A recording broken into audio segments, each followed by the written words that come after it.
what you're about to see is based on an actual experience. Explain it? Oh, I wouldn't even try. But I do think you'd be interested in exploring with me that strange world that lies behind the veil. You know, it's a curious thing, but it often happens.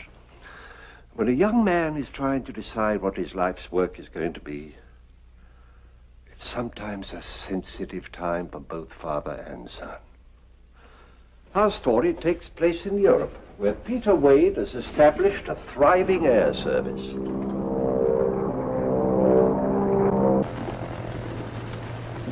This might not be your first time up, but you're over-controlling.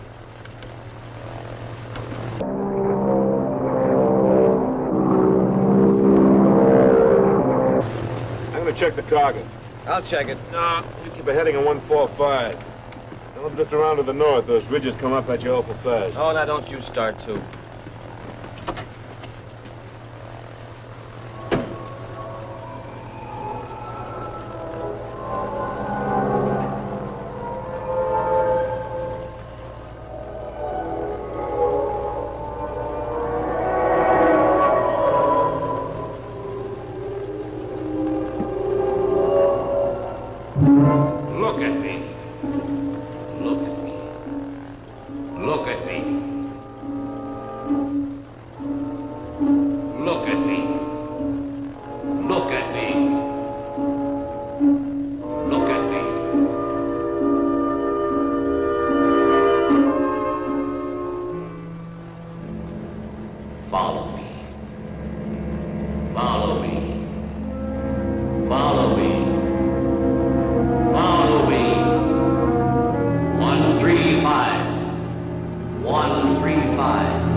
Dad, you know the whole story.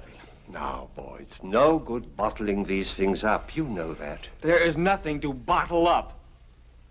I'm trying very hard to understand, very hard indeed. Well, don't try, because you can't understand. You're not the type. You're the guy that doesn't quit until he wins. Oh, no.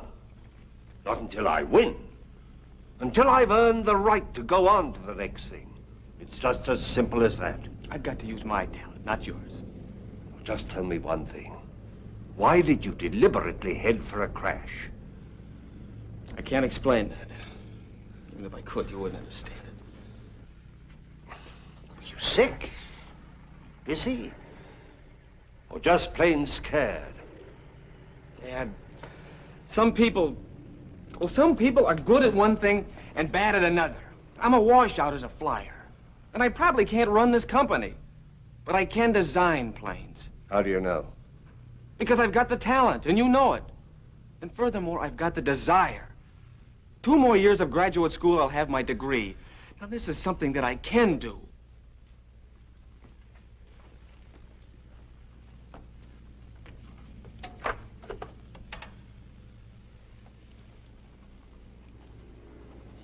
What's that for?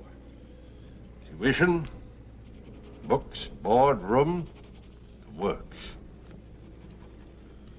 And if and when you feel you've really earned the right to go to graduate school, it'll be right there.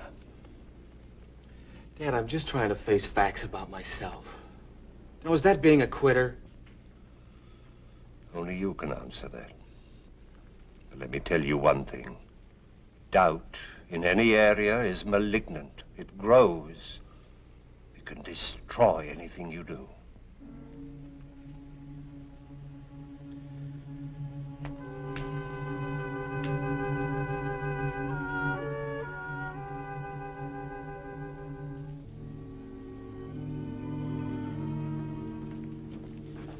I'll take the first plane to New York now. Pete. Dad, I'm sorry.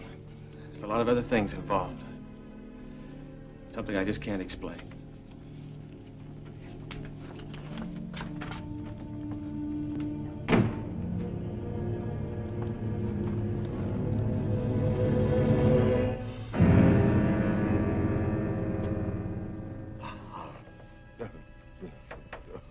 What? No, no, no. I can't do that. No, I can't. Wally, Wally, Wally. They hit, I tell you. They hit. They're out. Jump. Jump, everybody's up. No, you've got to go. No, Jeff, here. Grenoble. Jump. No. That shoot, you can't. You can't. Shot full of holes, no good. Wally. What? No, Dad, no, wait. not. Dad. Dad. Oh.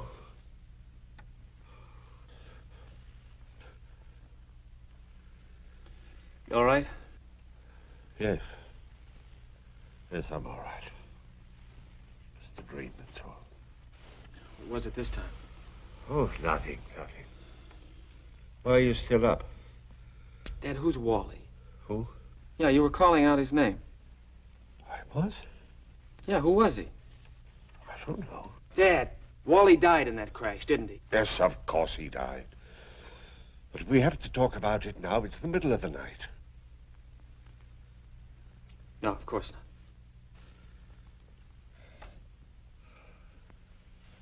Good night, Dad. Good night, boy.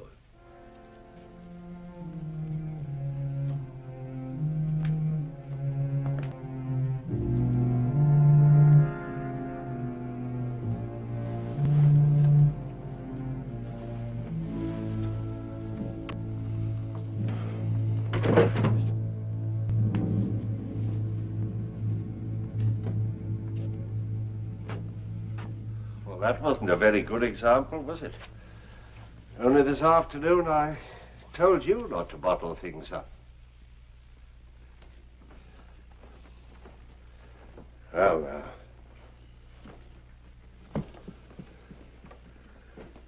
you wanted to know about Wally Huffner. The Jerry fighters hit us. I ordered everybody out. Where was that, over Grenoble? No, further north, near Lyon. I went back to the waist to jump, and Wally was there. With a useless shoot. So I gave him mine.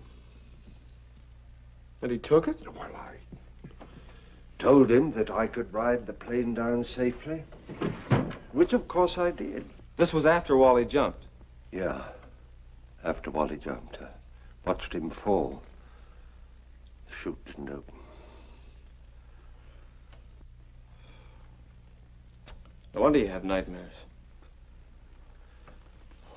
It's not as bad as all that. Dan, what kind of a guy was he? What did he look like? Plain, ordinary looking. There was something about him that... Why all this interest in Wally Huffner?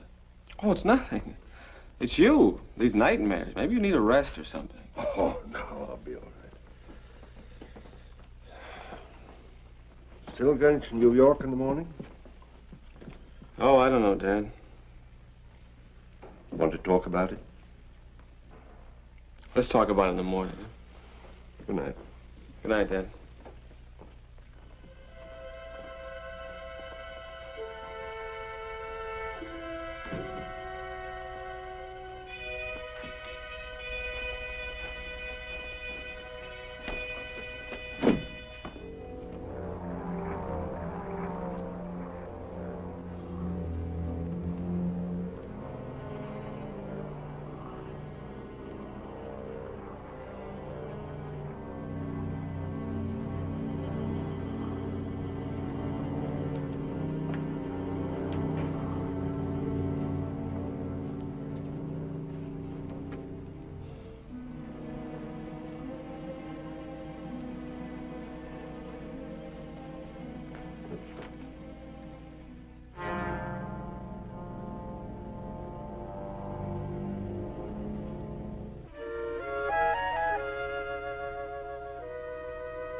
double, isn't it?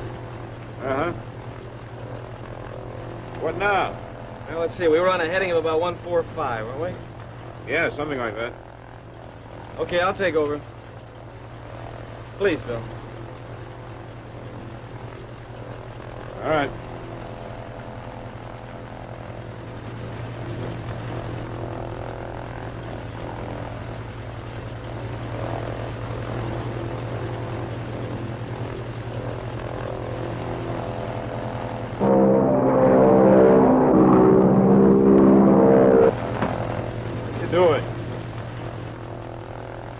Reflection this morning.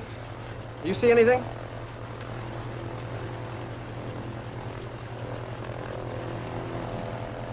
Nothing.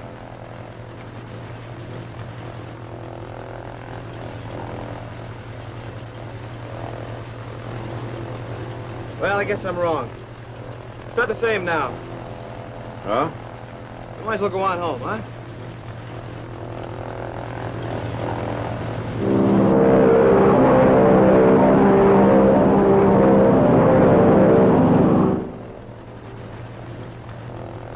Okay, I'll take it.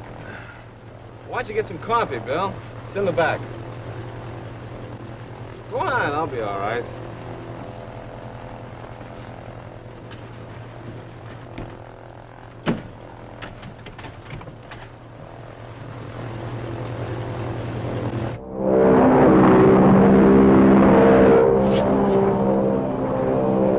What do you think you're doing? Open up, Pete, open up. I'm sorry, Bill. I've got to be in here alone. Open up.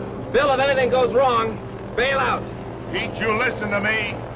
You might as well relax. I'm not going to open that door until...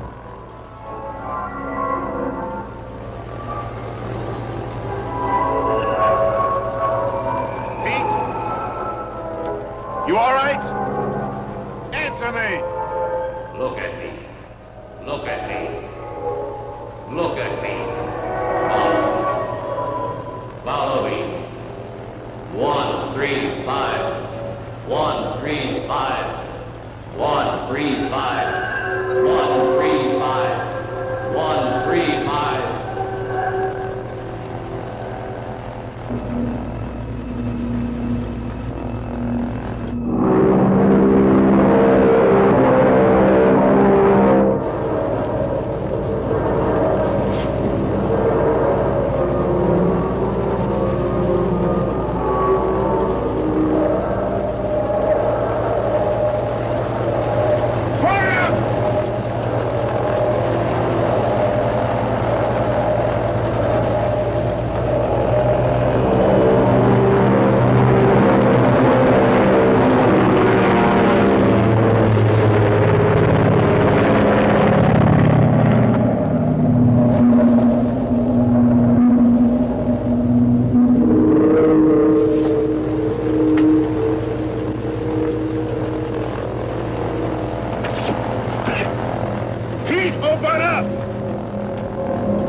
Case d'urgence, RLC's appel à Grenoble.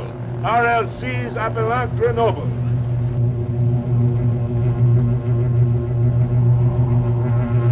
Case d'urgence, j'ai besoin de l'hélicoptère. Case d'urgence.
I've been worried to death ever since Bill came back and told me what you did. I know, I'm sorry. Yesterday was bad enough. But this last thing, bailing out of the mountains like that. Do you want to know why? The reason I headed for that mountain? The reason I bailed out? I saw something in the plane. A reflection in the windshield. The reflection of a man's face. What do you mean? This face. That's right, Wally Huffner. And I heard his voice. It was hypnotic. It made me do what I did. All right, don't believe me. But it made me take a heading of 135. Oh, Pete, for the love of... Now, wait a minute, let me finish. He made me bail out. And I found something. The wreck of a B-17. With one of these on it. And inside I found this. Parachute. A parachute. With a serial number on it. 01636184. Do I have to tell you whose chute this is? No, of course not. It's yours. Here, look at it. Look at the holes. 4, 5, 6 of them. Bullet holes. Now, you don't understand. You see, you told me that you were in that plane alone. Everybody else had bailed out. Dad, a man died in that crash. Carlo Menzetti. No. Carlo Menzetti was Wally. Wally Huffner? Carlo Menzetti was his cover identity. He was an intelligence agent? Yeah. We were supposed to drop him near Torino and up it. But it's incredible. How did you find that ship? I told you that. The point is this. You told me that you brought that ship down safely. Now, you couldn't have, not in that little valley. I know. Don't you see? All these things just don't add up to what you told me last night. Last night, I was trying to protect you. Protect me? From further reasons for doubting yourself. My own uncertainties. What have your uncertainties got to do with me? You think that I took Wally's parachute. Saved my own neck at the expense of his life. Well, it's true. You took somebody's parachute. Yes, it was Wally's. The ship had been hit and he was badly hurt. But not dead. No. I killed him. You what? We were over enemy territory. He had orders not to be taken by the Wehrmacht, and in his breast pocket he had a capsule. He insisted that I give it to him. And you did? The plane was losing altitude. We were drifting in fast over those mountains. There was very little time to think. Oh, I had so many doubts and uncertainties. I even filed a false report with the OSS, saying it had been hit by flak. What do you mean, doubts? Maybe I should have tried harder to get Wally out of that plane.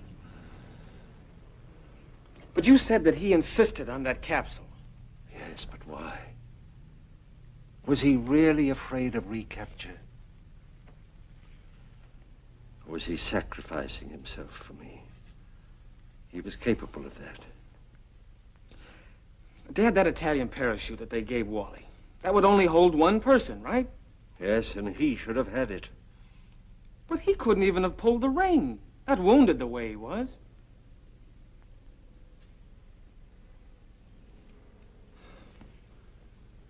Dad, I think Wally may have helped us both.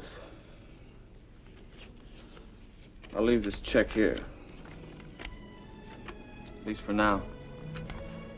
I may earn the right to use it sooner than you think.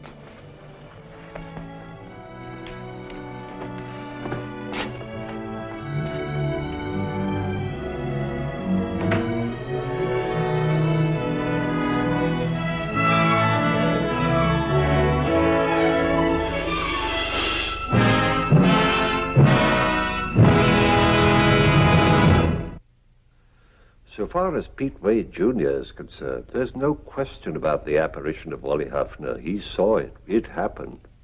How it happened? No man can tell. I mean, of course, no living man. Won't you join me again for another journey into that unknown world that lies behind the veil?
Good evening.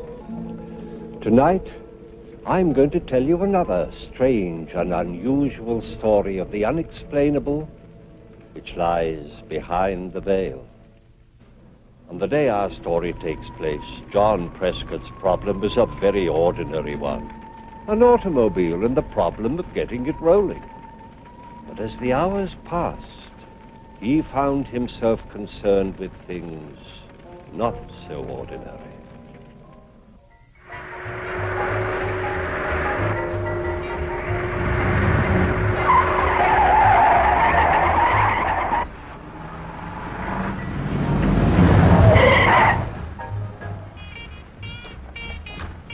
Sorry. You all right? I think so. I'll tell you more when I stop shaking. You did come around there awfully fast. I didn't know what made me do it at the time.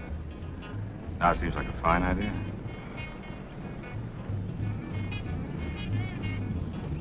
Trouble? My car won't start. Let's have a look at it. Turn it over.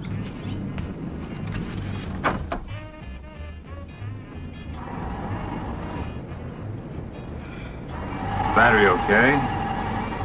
Nothing loose. Have you got gas? Well, I should have. This gauge kind of acts up sometimes.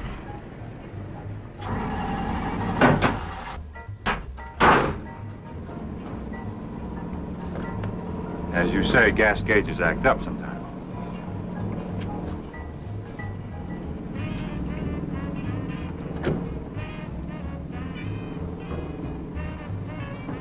Bone dry. I'll push you out of the way and we'll go get some gas. All right.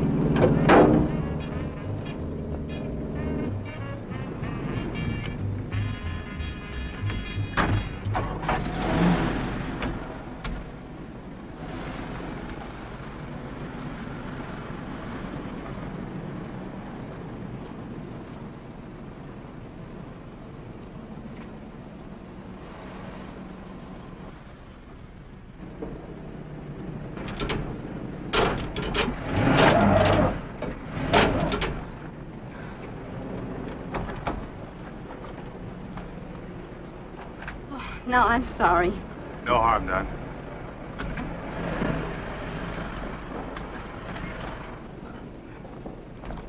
A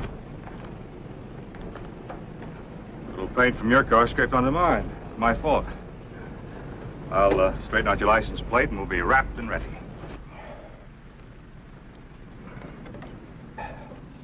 LK333.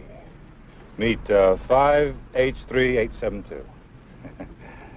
That ought to serve as a proper introduction. Get in my car.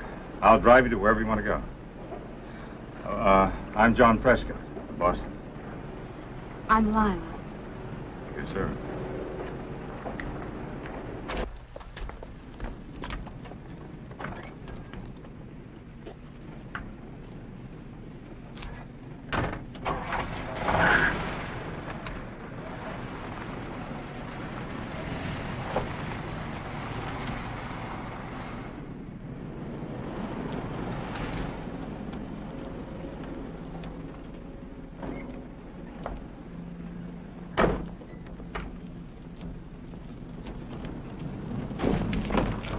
What am I stopping for?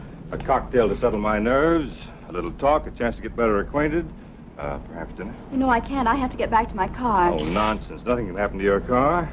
As for us, who knows?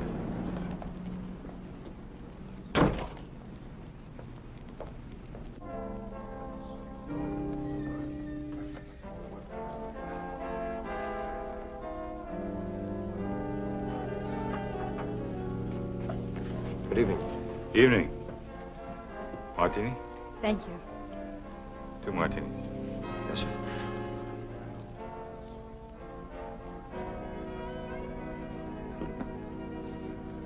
Does he know you? Perhaps. I used to live around here.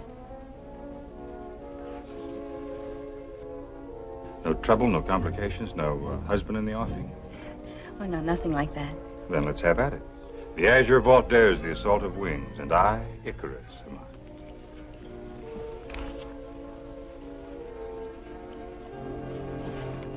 Thank you. To a lovely lady.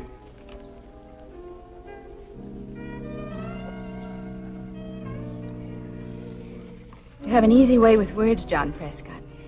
A way uncommon with the Boston man. Throwback to my great-great-grandfather, Miles Prescott. A rider? A ship's captain. He sailed for the Orient, but was believed lost at sea with all hands. And was he lost? To the family. 20 years later, he was found in Tahiti and refused to come home. That's better. Gardenia's my favorite flower. Compliments you, Sal. Milky white like your skin, warm like your eyes, yet so mysterious. So beautiful, it's almost unreal. Let me talk to Morgan Deb. Let's get out of here. Well, I haven't finished my drink. Please, we must go right away.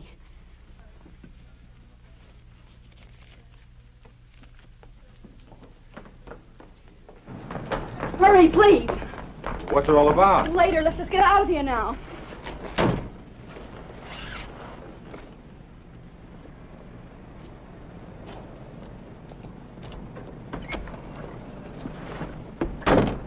Who's Morgan Debs?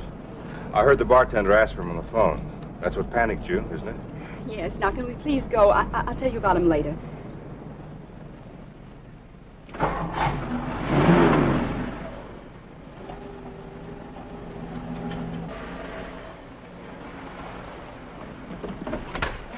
Wait a minute. You were going to tell me something, but you haven't said a word since we left the cafe except pull in here. Now, what about it? You're in trouble, aren't you? Yes, but there's nothing anybody can do about it. Maybe there is. I, for instance, am quite a remarkable fellow. Tell me, who is Morgan Debs? I can't talk about it here. Please drive away or I'll be in more trouble. I don't see how that's possible. Look at you, you're scared to death. Now, calm down. Tell me the trouble. We can work something out together. Make up your mind to it, because I'm not leaving until you do. All right. There's a road down the highway that leads to Lookout Point. I'll meet you there at 9 o'clock. Please be satisfied with that. No brush off. Promise? I promise faithfully. All right, then. Lookout Point at 9 o'clock. You be there. I'm coming after you, Morgan Debs or no Morgan Debs. I'll be there.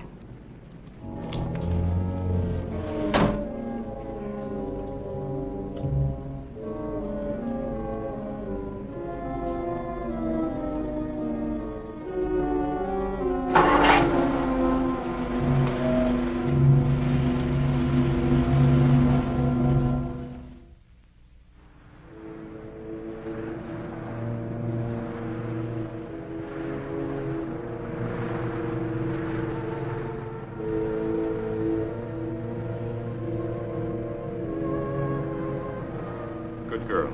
You made it. I said I would.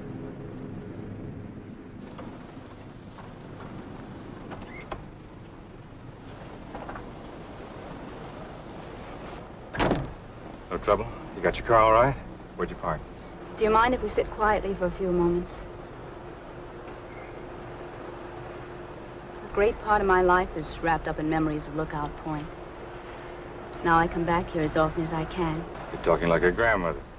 I bet it wasn't too many years ago that you were giving the boys a bad time at high school dances. And at college, wasn't I the one? Does that where you met Morgan Debs? No. Morgan's a much older man. I suppose we have to talk about him. If I'm going to help you. And I'm determined on that point. Then listen carefully, John Prescott. This spot, Lookout Point, was my favorite place in the world.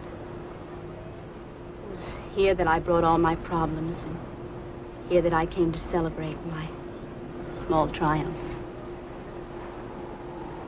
Then one night, something terrible happened.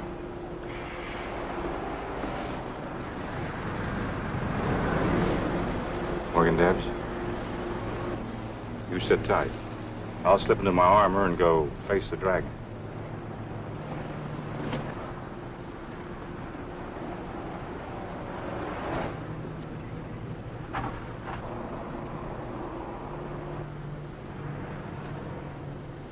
Mr. Prescott? Do I know you? I think you've heard of me. I'm Morgan Debs. I've heard of you. What are you doing up here? Delivering a message, Mr. Prescott. The young lady you're expecting will not be here. She agrees with me it is advisable for you to go on your way and make no further effort to see her. Why didn't the young lady give me the message herself? As I said, she will not be here. I don't know where you're getting all your information, but you're fouled up tonight. She's been here for the last 15 minutes. Lila?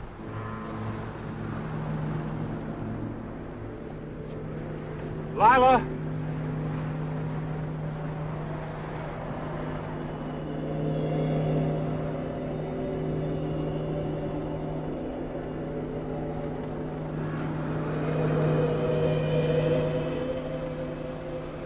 She was here minutes ago. What did you do to her? Nothing. I haven't moved from this car, as you very well know. You didn't have to. You've got a hold over her. She's scared to death of you. Why? Steady, Charles. We have no quarrel with Mr. Prescott. Now, why don't you just drive on and forget what happened here tonight? Why don't you tell me why I should? Now, remember, Charles, steady.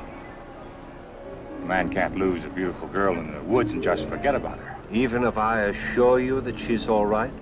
Then you do know what happened to her. Yes, I know. Well, at least tell me where I can reach her so I can call her or send a note or send flowers. I can't just run away like this. I'm afraid you'll have to, Mr. Prescott. Now, so far, no harm has been done. But if you persist pursuing this matter, innocent people will be hurt. Now, you don't want that to happen, do you? Of course not. But on the other hand, I don't want to go through the rest of my life wondering what this is all about. I'm afraid you have no alternative. Now, just drive on, and I'll take care of everything here. Put me in an awkward position. You put yourself in an awkward position. I'm trying to get you out of it.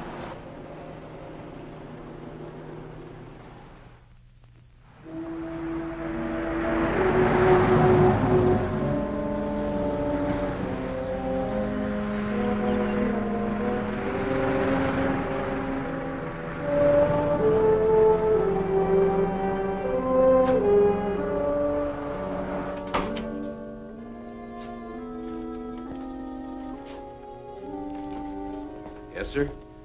My name is Prescott. I think I should report something that happened tonight.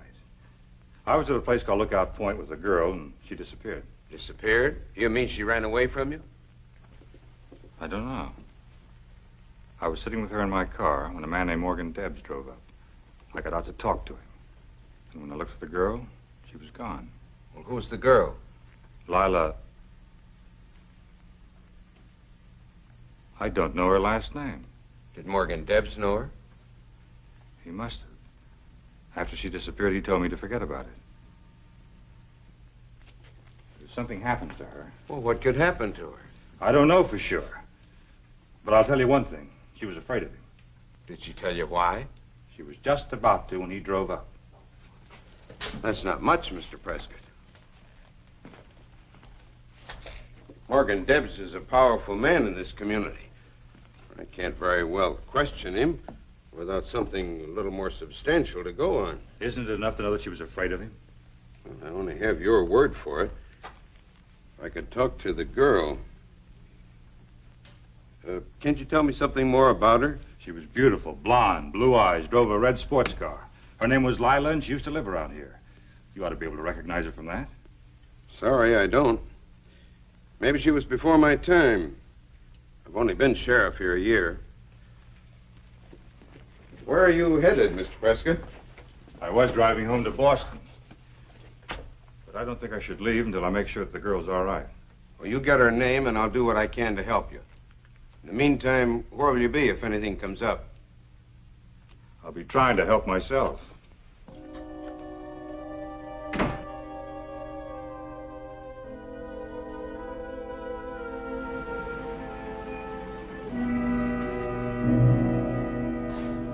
Evening. Can I help you?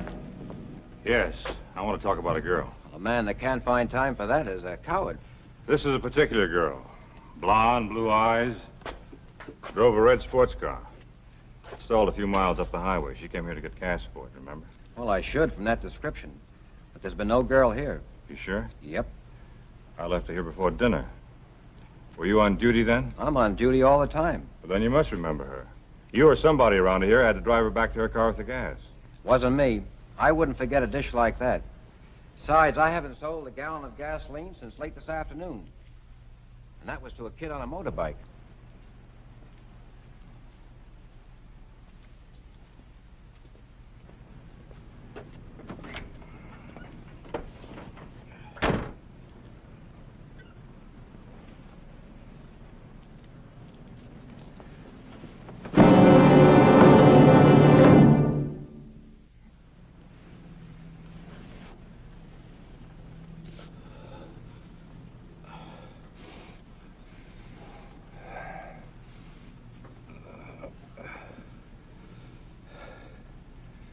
Thanks.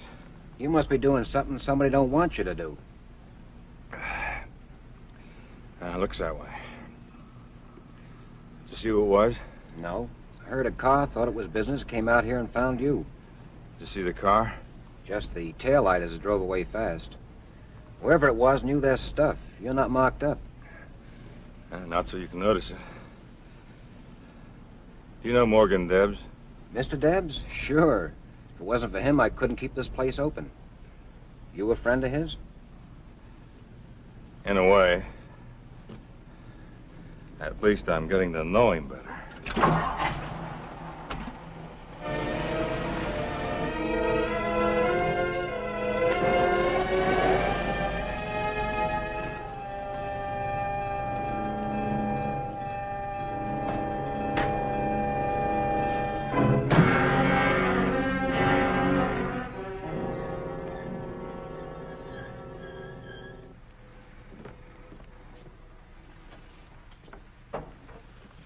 Sorry, mister, we're closed. All I want from you is information. Remember me? Can't say I do. I was in here with a lady. Could be. I don't see everybody. Bar gets busy. We were here early. You wouldn't forget her. Beautiful, blonde. Who was she? You say you were with her, don't you know? I'm trying to be very patient with you. We sat right there, ordered 2 martinis. You recognized the girl, went to that phone and called Morgan Debs. Who's Morgan Debs? Quit clowning. The girl and I both heard you ask for him. All right, so I called Morgan Debs. A lot of people call him. He's a big man. The girl got scared when she heard his name. Why? Why don't you ask Morgan Debs? I'm working up to him right now. I'm asking you. I don't know. Everybody has dame trouble sooner or later. Why don't you have a nightcap? This is no dame trouble. This is a lady. Now, who is she and what is she afraid of? I don't know. Her first name is Lila. What's the rest of it? I don't know, I tell you. You knew enough to make that phone call. I'd suggest you tell me why you still can. I can't, mister. I can't. Joke away, but I can't tell you. Kirby. Lila Kirby. Does she live around here? She did. A mile on the highway. Turn left. That's better.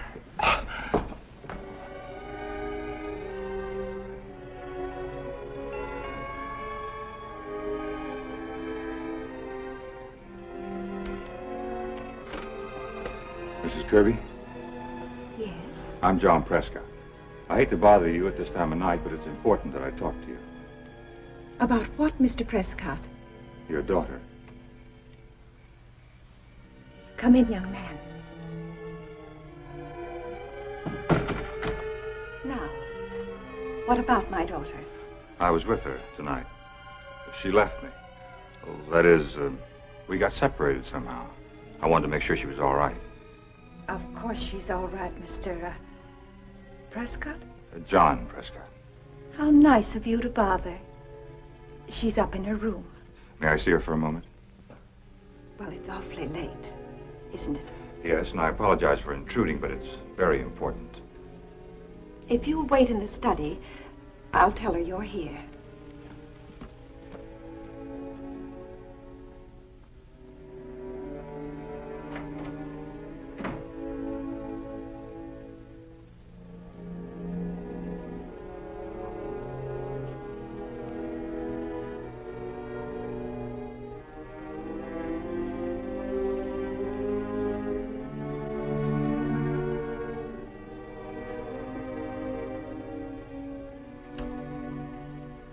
You're a difficult man, Mr. Prescott.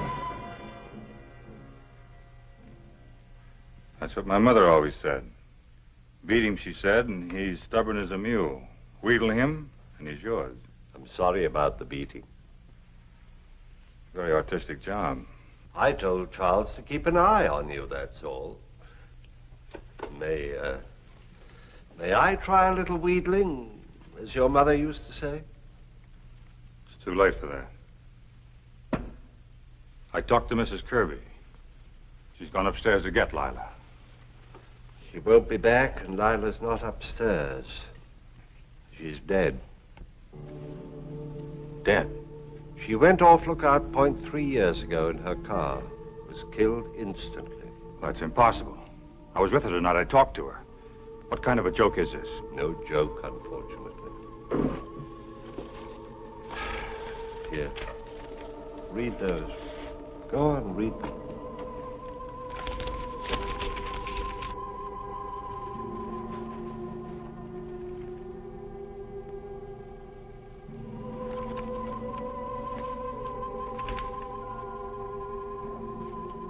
If Lila is dead, who was I with tonight?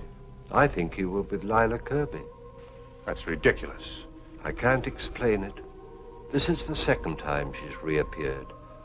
She seems to be drawn to Lookout Point, the scene of the accident. And, when you get there, she disappears? Yes. I was hoping this time would be the end of it. According to these, you were with her.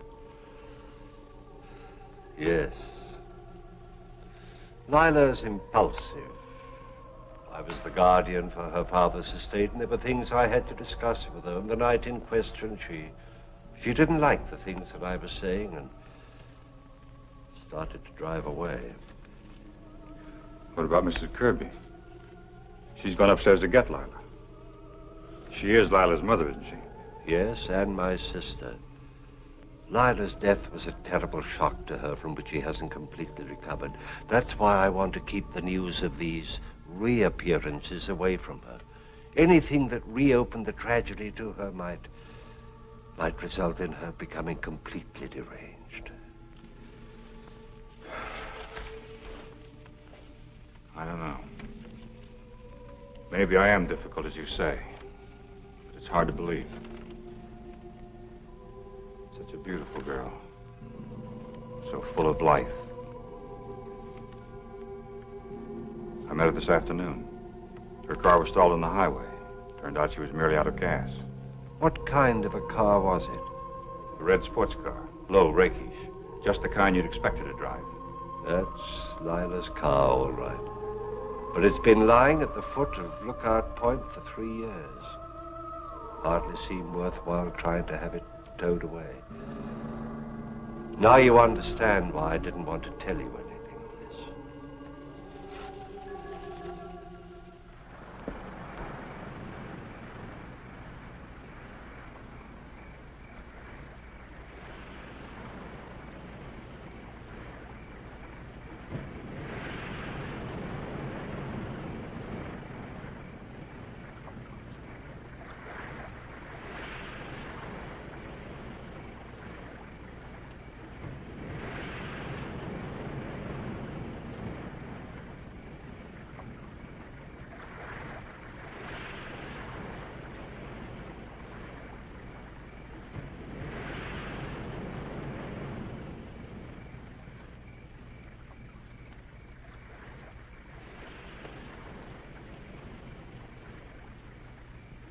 LK333. Meet 5H3872. Did John actually see Lila? How can we ever truly know? But of this we are sure. It is not the only case of this kind which has been reported. In my pursuit of these strange and unusual happenings, I've come across several other such occurrences. Experts have a name for this, but to define it is not to explain it. The explanation still lies beyond our present understanding. For how long? Who is to say? Please join me again for another journey into the world of the unexplainable which lies behind the veil. Good night.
Good evening.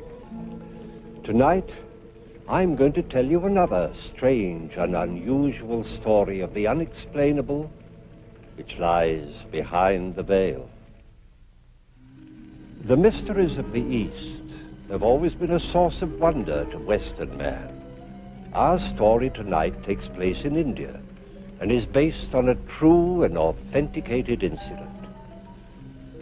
Santha Naidu was born of average Hindu parents, but the time in which he lived was far from average. It encompassed a major social upheaval and a world at war. Yet even had these events not taken place, her life could never have been a normal one. Santha Naidu from birth was a child apart. A beautiful young woman died in August of 1927. Her name was Sita Vernoy.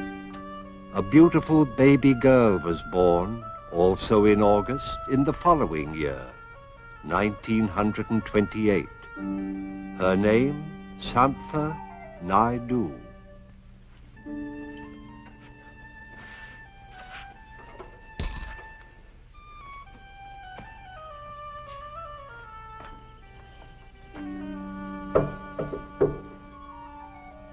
Rama, come in.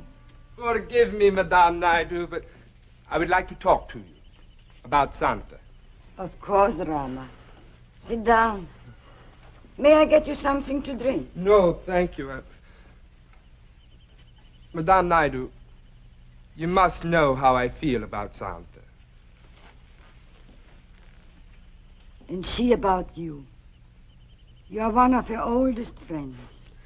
I remember the day your son, Carla, first brought me here. May his soul be at peace. Santa was just a baby. Since the death of Carla, she regarded you as her older brother. That is what I wish to discuss.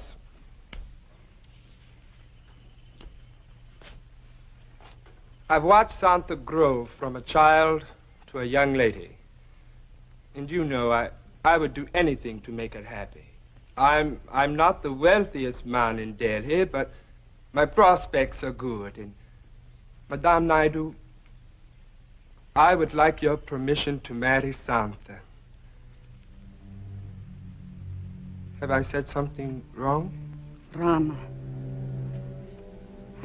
this is a day I have prayed for, yet feared would come. I do not understand. Rama, if I were to say to you, Santa is already married, with a son. You mock me. Not in this life, in the previous one. Rama, are we not taught to believe it is only the body that dies at death? That the true self is in time reborn? Of course. Once, in a very great while, one is born with memory of a previous incarnation. And I'm afraid Santa is such a one. And the love she bore for her husband and son remains as strong as ever. To remember another life.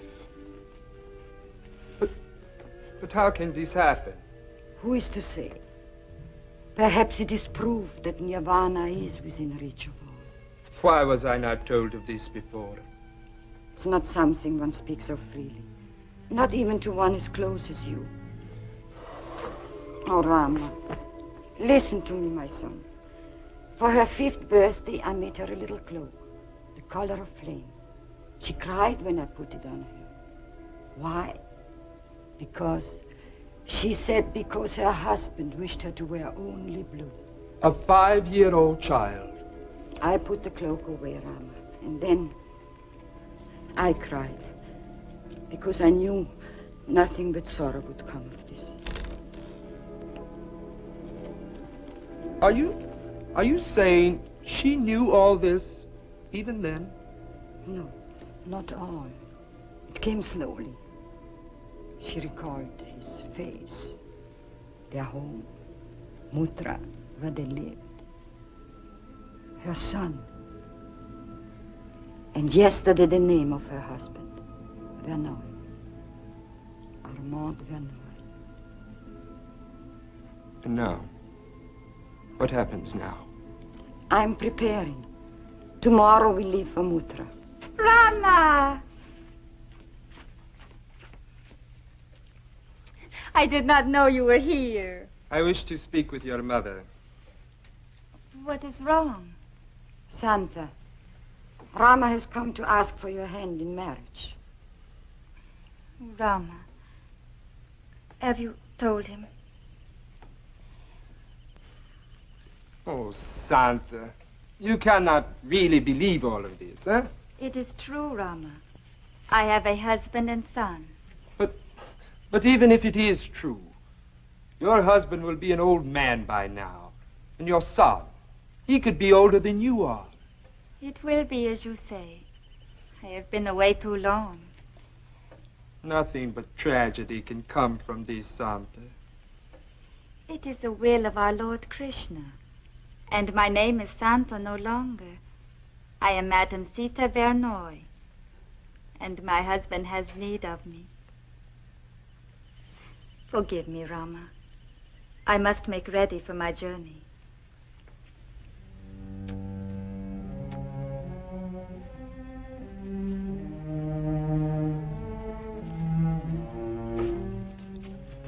Madame Naidu, this will not be a journey for 2 women alone.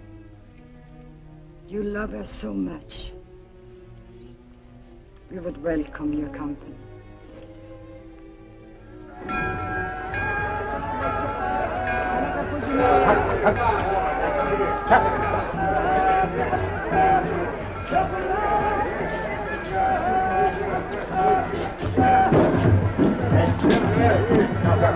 Wait here. I'll get the cab. There's no need. My husband's house is not far. You know exactly where it is? Of course. It is the first house beyond the Curson Museum on High Street. Armand chose it himself to be near his work. Santa, I would like first to say thanks for our safe arrival in Mutra. And to pray that all goes well with you now. Very well. The temple of Dakashish is on the way, in the street of the silversmith. I prayed there every night to the Lord Krishna, that he might send me a son, and he answered me. Your son? What is his name? What a question, Rama. How else could I thank him than to give his name to my child?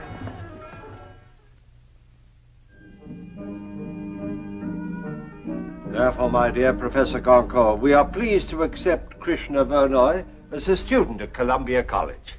Thank you. Thank you, Professor. Isn't that wonderful, Father?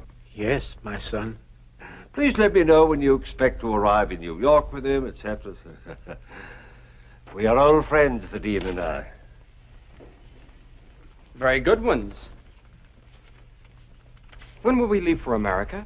A couple of weeks or so, I should say. How will we get there? I don't suppose we can go by way of the Pacific because of the Japanese. Krishna. Yes, my father. Professor Goncourt just arrived in Muttra. He wanted you to have this news at once. But now... Forgive me, Father. And you, Professor. I know you must have much to say to each other, if you'll excuse me. Thank you, my son. You will permit me to join you again later. I have so many questions. Of course. À bientôt.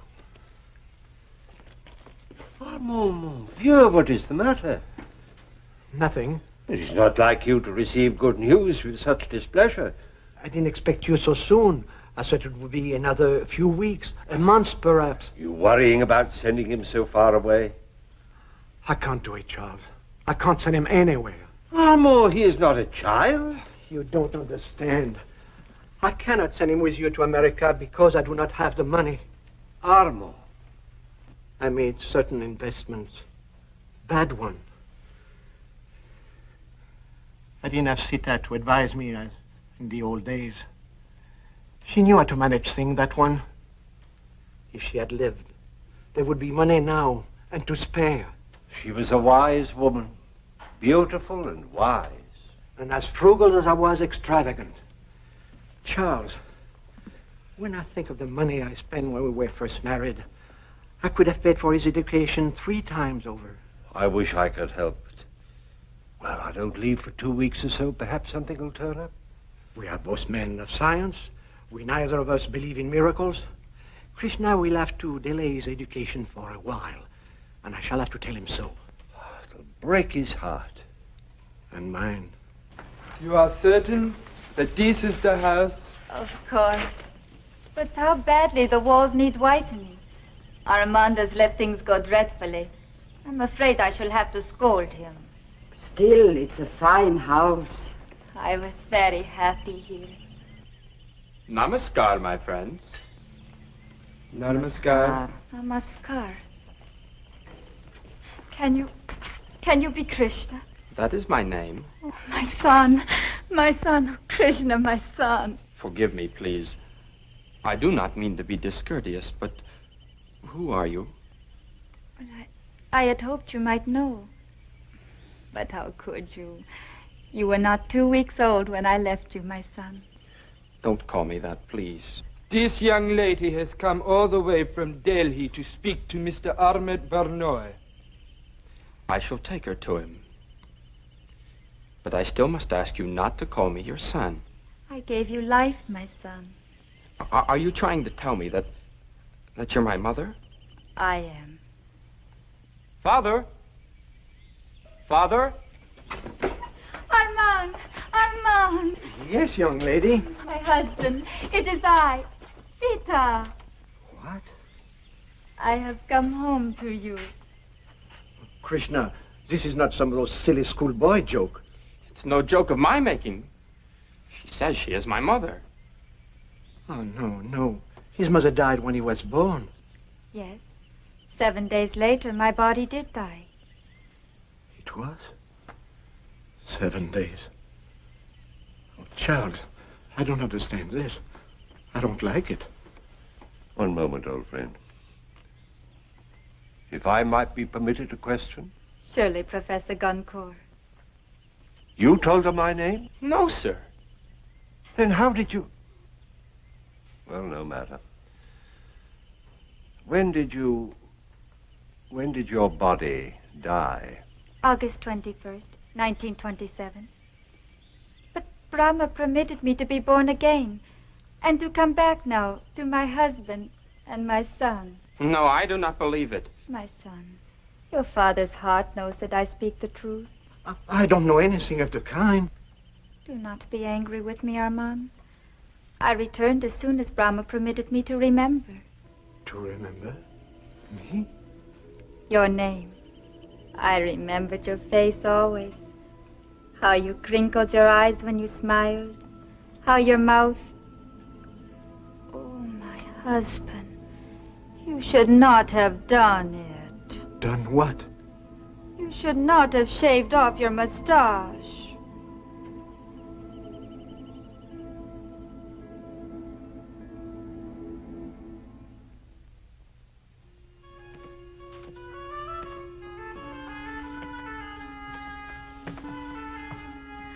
Armand, it's so beautiful. Well, thank you, my dear. You've changed it so much. Armand, you've changed this room all around also. You never let me move one of your ashtrays.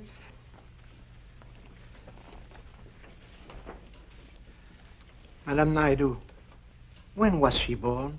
On August 31st, 1928. A year.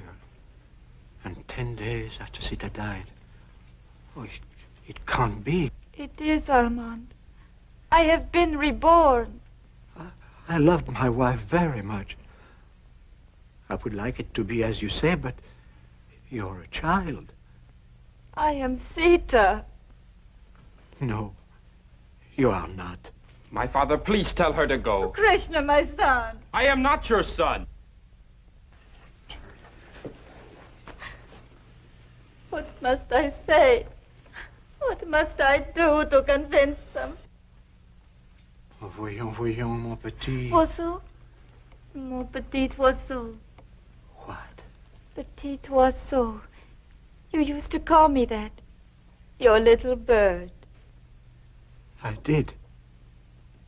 I did. Go now, child. Go with your mother and your friend. There is an hotel on Agra Street. Krishna will guide you. No, it is much too expensive. We will go to the inn on the Drover's Road. No. The hotel. I will pay. My dear husband. Extravagant as always. Go now with them, son. Yes, my father. This is not goodbye, Armand.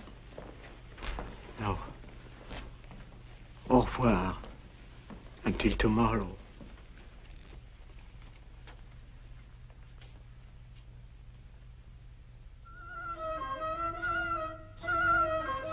I trust you'll find these rooms comfortable. May you rest well. I'm sure that we shall. Thank you, my son. Not at all, Miss Naidu. Madame Naidu, Mr. Mukherjee, good day. Good day, Mr. Benoit.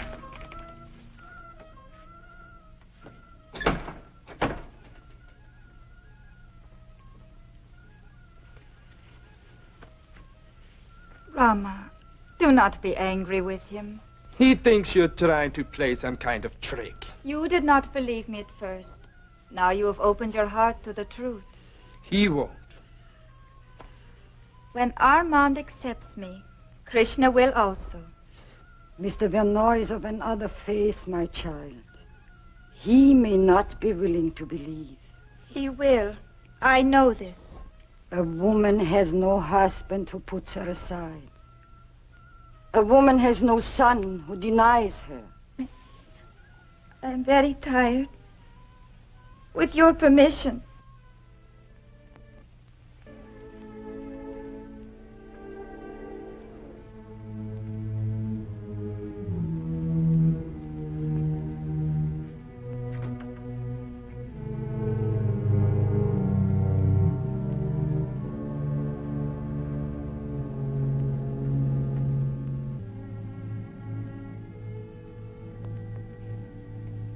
She has Sita's voice, the same music, the same rise and fall. Oh, you just imagine that. Mon petit oiseau? I did not imagine that. It's a common endearment.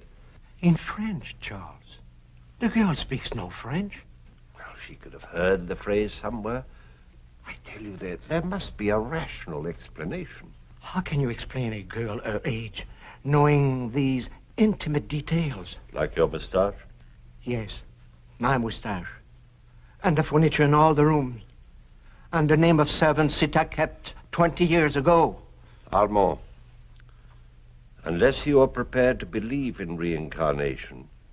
I'm not. Then we must find an explanation elsewhere. If there is one? We'll find it. And if we don't? But we will. Charles, listen to me. If we can't find an explanation, and the girl still persists in her belief that she is Sita reborn, what am I to do? Amor, you're not... You cannot be thinking of accepting this girl as your wife. I don't know. I don't know. My son. Have you decided what you'll do, what you'll say to this girl from Delhi? Well, Professor Gonko and I have been talking about it. But you have not decided. No. I have decided. I am sorry, my father. I cannot accept as a mother a girl who's no older than I am. If you take her into this house, I cannot stay. Not even for the 2 weeks remaining. 2 weeks? Until I leave for America. Oh, Krishna. That is when we're going, you said. That is what was planned, but your father feels perhaps that... Amor. My son, I do not believe that you will be able to leave Mutra for a while. Because of this foolish girl. You wish me to stay to please her. Oh, no. It's something that happened before she came, months ago. I didn't know how to tell you. There's not enough money. I invested my savings unwisely. The war has ruined me. So, I shall remain here in Mutra. Perhaps not for long. Maybe I will be able to devise a way. I'm sorry, my son. It's all right, my father. I wondered how you would arrange it. I knew things were not well with us. When the war is over, you will see, we'll make up for lost time. Of course, my father. But now, what will you do with this girl?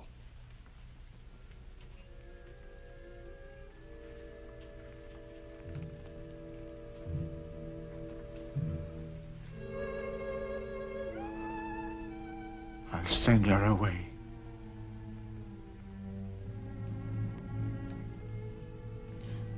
I thought I would be welcomed with gladness and joy.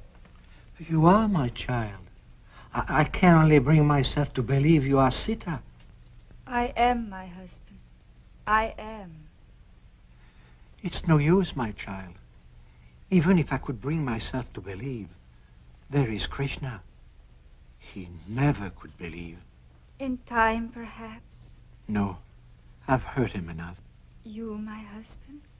Only last night, we had to tell him, Professor Gonko and I, Krishna was to go to America with him to continue his studies at a great university. He's a fine student. Shows great promise.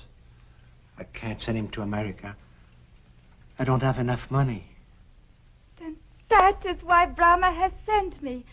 I knew that I was needed. I don't understand. So that together we might help our son. How? You have forgotten your gifts to your bride? The jewels a Maharani would have been proud to wear? Those are Sita's words.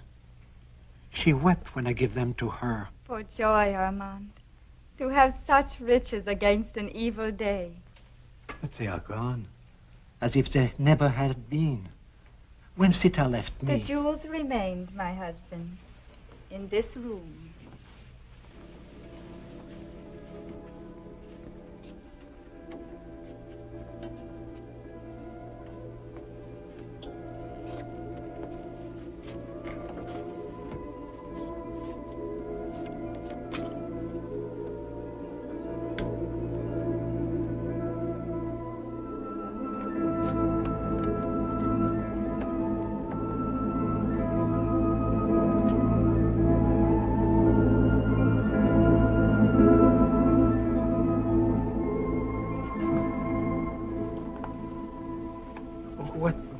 I say to you? Only what is in your heart. No one but Sita could know where the jewels were.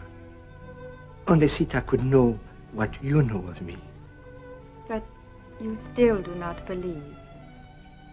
My house is yours. I would like you to stay here as long as you wish. Had it been Brahma's will, he would have opened your heart to me.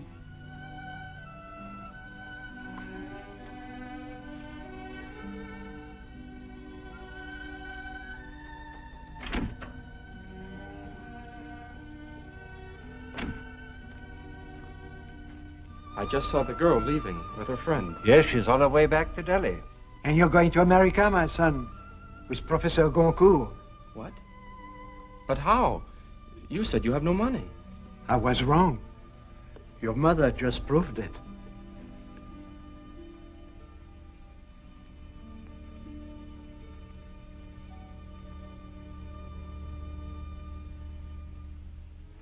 Can a man doubt what his heart knows is true? Armand Verneuil was convinced beyond question that this child was his wife. But he was a wise man, as Santha was wise beyond her years. And their decision to part, this time forever, undoubtedly avoided future unhappiness for all concerned. As yet, we have no understanding of how incidents of this kind occur. Perhaps there is a reason for our not understanding. Please join me again for another journey into the world of the unexplainable which lies behind the veil. Good night.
The story you're about to see will be startling, but it's based on a true experience.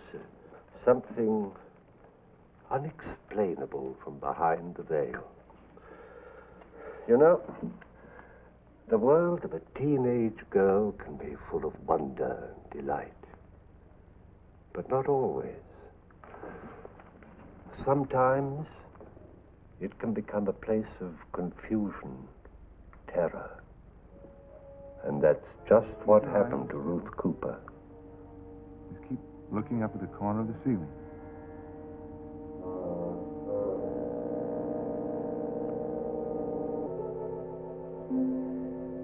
What about your arm? It still hurt? Nothing hit you there? No. You didn't bump your head? No, it just feels kind of full. Uh-huh. All right, you can get up now. You go along with the nurse. She'll take some pictures.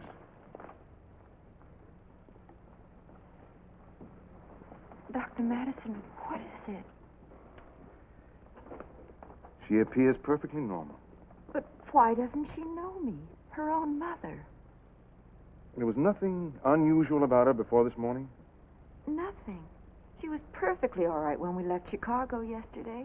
Nothing on the train or in the hotel last night? Not a thing. Well, maybe the X-rays will tell us something. What about her father? He's been dead for 8 years. Oh, I'm sorry, Ellie. I didn't know. I've tried to do everything I could for her. That's why this is so awful. I'm sure you have. She's a fine-looking girl. She reminds me of Ellie Hudson, the last time I saw her. No. I was older when I left Greenville. Ruthie's not even 16 yet. I know how hard this must be for you, Ellie. You'll do everything you can for her. Of course I will. Tell me about you. Is this your first visit home? In 20 years, I told Ruth all about Greenville. I wanted her to see the place where her mother was born. Why don't you wait in the outer office for a while? I'll talk to Ruth some more. Thank you. Well, why don't you sit down here? And now I'll have your photo in my album, too. I already have your mother's. You know, when she was a girl. My mother's? Oh, you mean Mrs. Cooper. Doctor, who is that woman? Well, I knew her some time ago. She used to live here in Greenville, too. But why am I staying with her? She's, someone who likes you very much. Oh. Can you tell me who I am?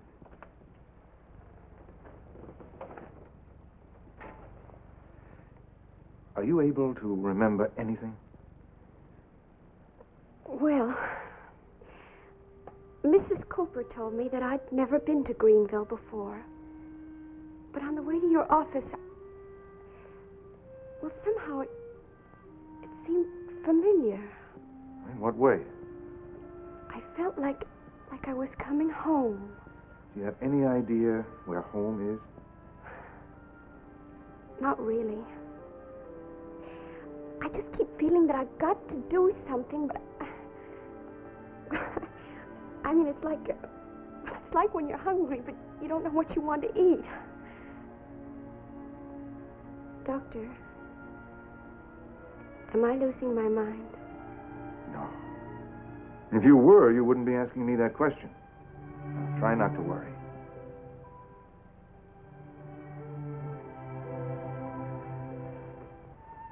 Is there anything else you'd like to tell me? This morning when I woke up, I know this is going to sound funny, but I heard a voice. Uh-huh. A girl's voice calling me from far away. Calling some name. What did the name sound like? I don't know. Well, I couldn't tell. I mean, it was so very far away. Well, it was probably Mrs. Cooper trying to wake you. Sleep fools us all the time. I'd like you to go back to the hotel now with Miss Cooper. With her? But why?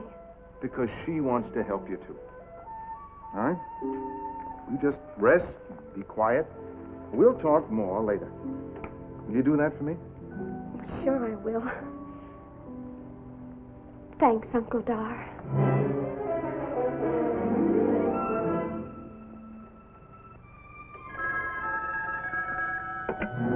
Hello?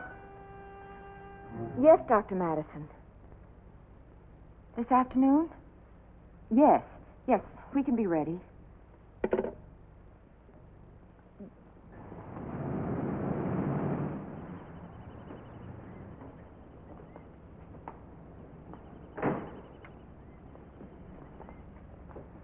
All right, here we are.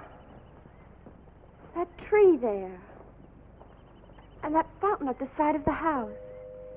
In the springtime, there are always so many birds that we... Please, Ruthie.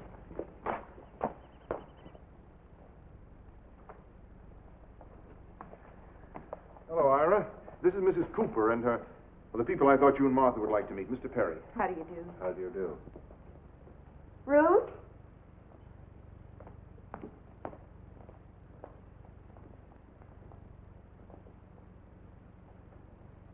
We'll find Martha in the living room.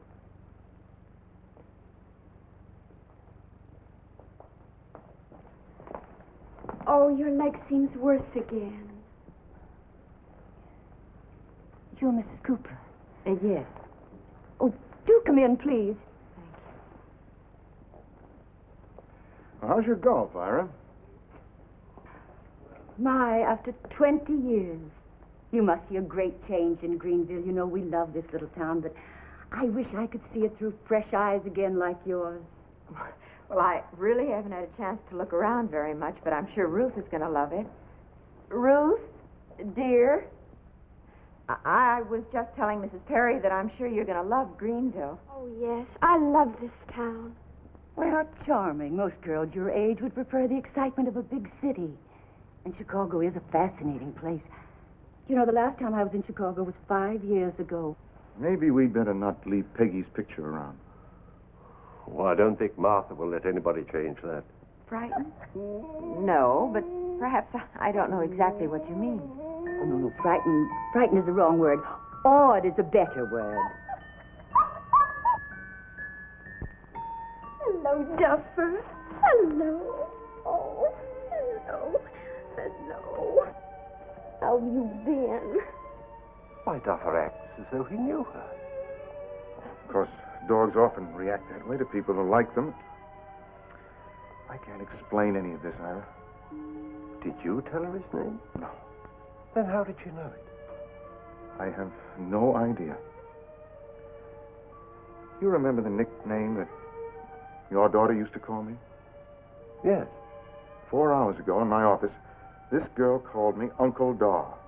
Nobody ever called me that but Peggy. Could they possibly have met before Peggy died? No. She's never been here before. I don't know how to... No. Well, I'm afraid, dear, it isn't yours.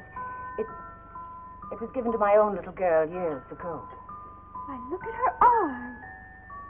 Oh, Mother, when was it broken?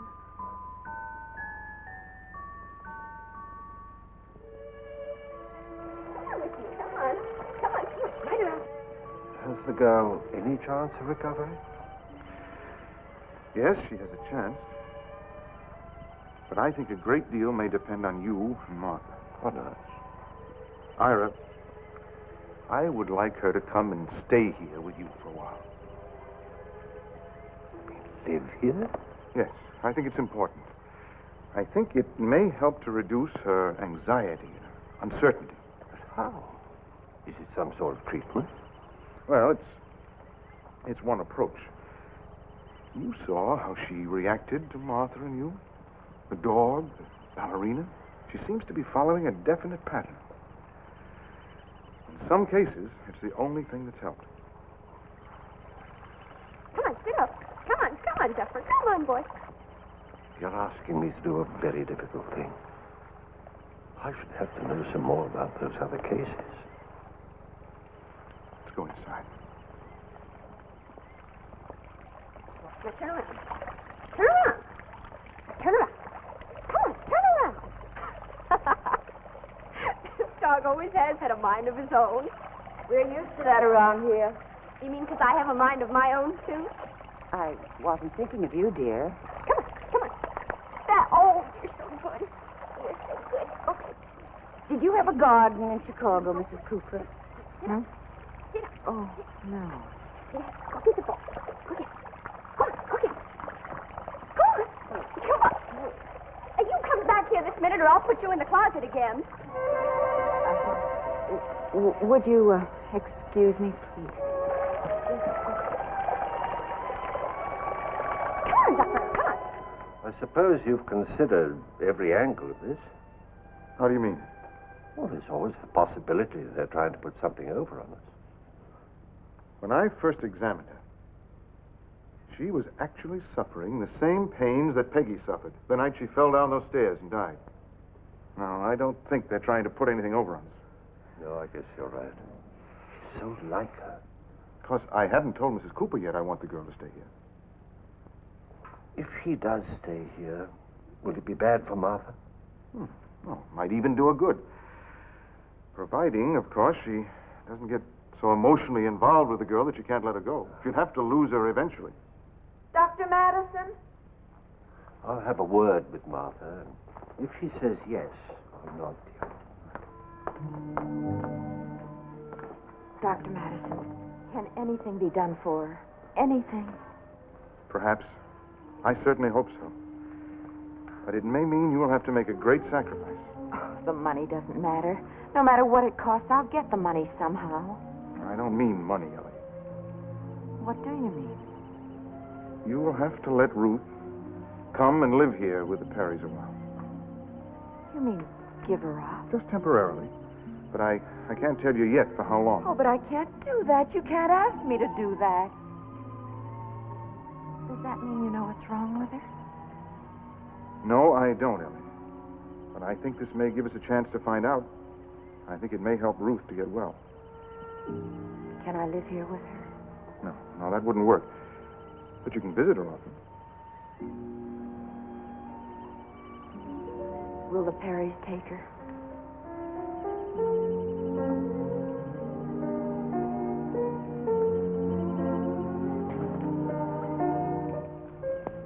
Are you sure? Quite sure, dear. I think you should be the one to tell her. Mrs. Cooper, let me tell her. Dear, will you come here? Now, how would you like to stay with us for a while?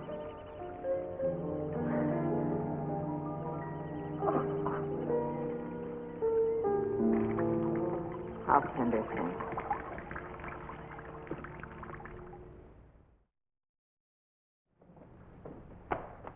Mother? Oh, darling, you frightened me. I didn't hear you come in. I'm sorry. Mother, who is she?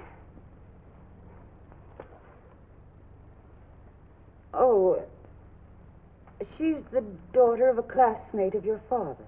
She seems so familiar. You've got a new hairdo, haven't you? Oh, yes. Do you like it? Yes, I do very much. Mother, could I have met her somewhere? No. No, you couldn't possibly have met her. Now, what have you got there, dear? What is this? Oh, my What list. is it? Oh, wait. I forgot Nancy. There, what do you think? What is it? Wait, it's for my birthday party next Wednesday. Now, Mother, I only want to invite my very best friends, you see, like Mary and Alice. What about Betty Hill? Do you think I ought to invite her, too? Well, dear, I think you should give it more thought. Now, why don't you go upstairs, and as soon as I finish the roses, I'll come up and help you plan. Oh, of course. I even forgot Joyce. I guess I better think about it for a while. Yes.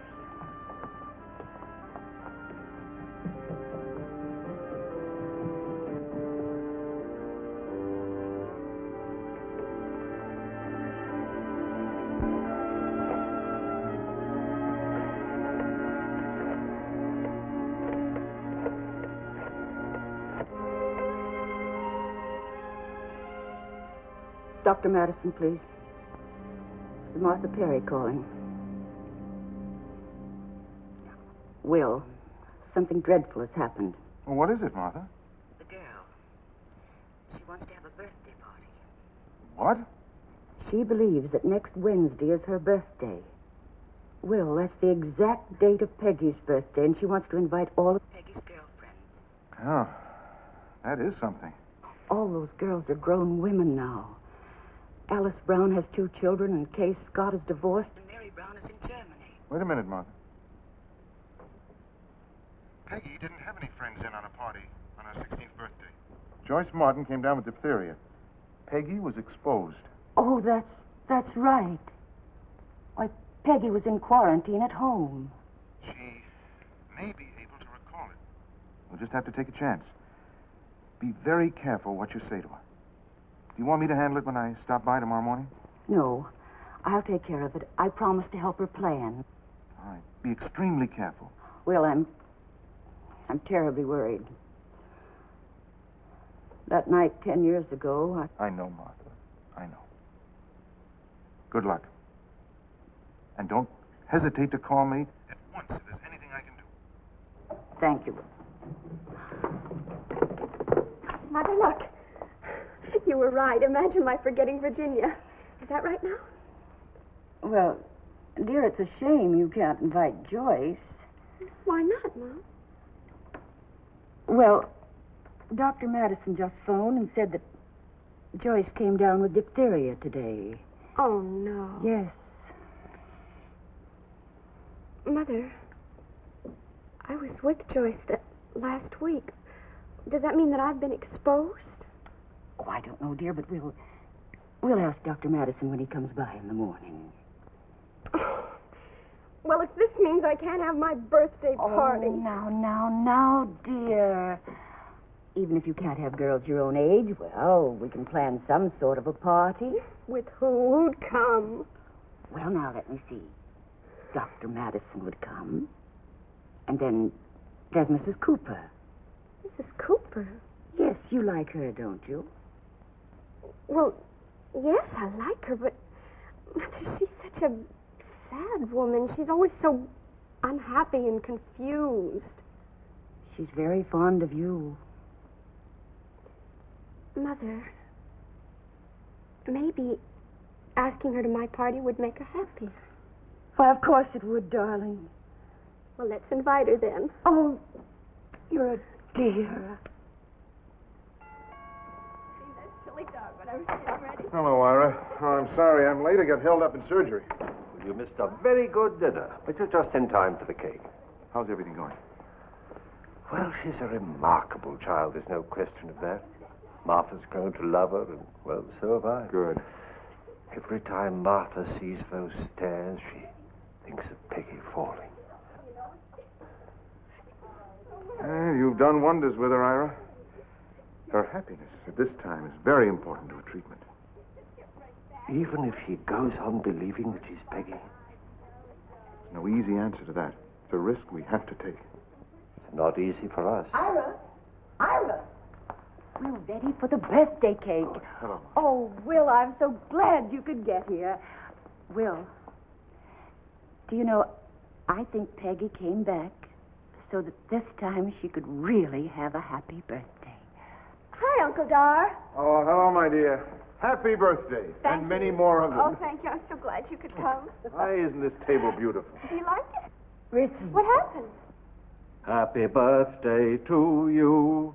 Happy birthday to you. Happy birthday, dear Peggy. Happy birthday to you. It's the happiest birthday I've ever had. Now blow out the candle. Oh, but make a wish first, dear. 16.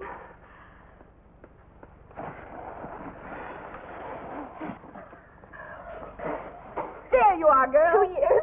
Of course, there's this. Oh, no, Ira, wait with that, dear. Oh, no, Mother, please let me open it Oh, now. my darling, open it. Oh, it's beautiful. Do you like it? Oh, look. Darling. Oh, may I go right up and try it on? No, not upstairs, dear. No. Oh, why not? That'll be all right. Of course, go on up and try it on. Oh, thank you. Please forgive me. I must. I'll take her home. Be right back.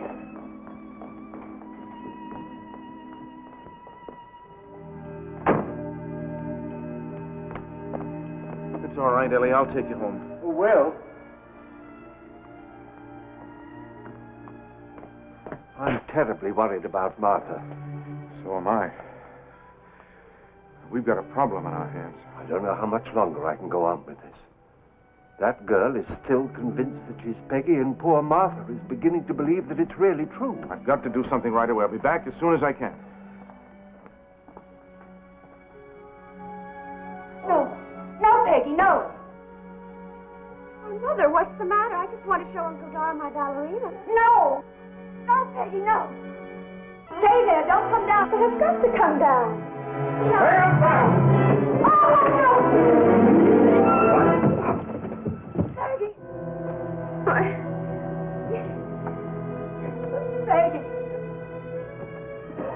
Peggy. You scared me. I almost fell. But you're all right. You didn't hurt yourself, now, did you? But you yelled at me and Mother screamed. Why did she scream? She was afraid you were going to fall. Ira, get Dr. Madison. Martha! Please, get Dr. Madison quickly before she dies. I'm not going to die. I'm not. Oh! The ballerina, you broke it. Peggy loved it so.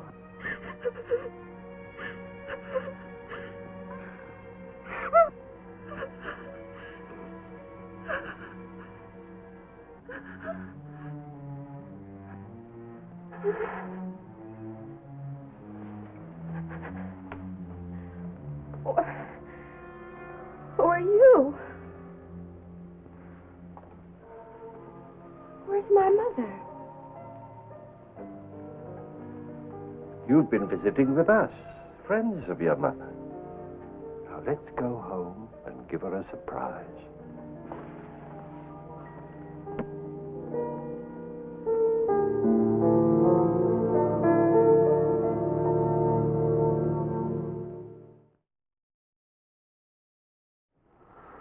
How could Ruth assume the identical personality of the Perry's daughter, whom she had never met, and even know the name of her dog and of her friends?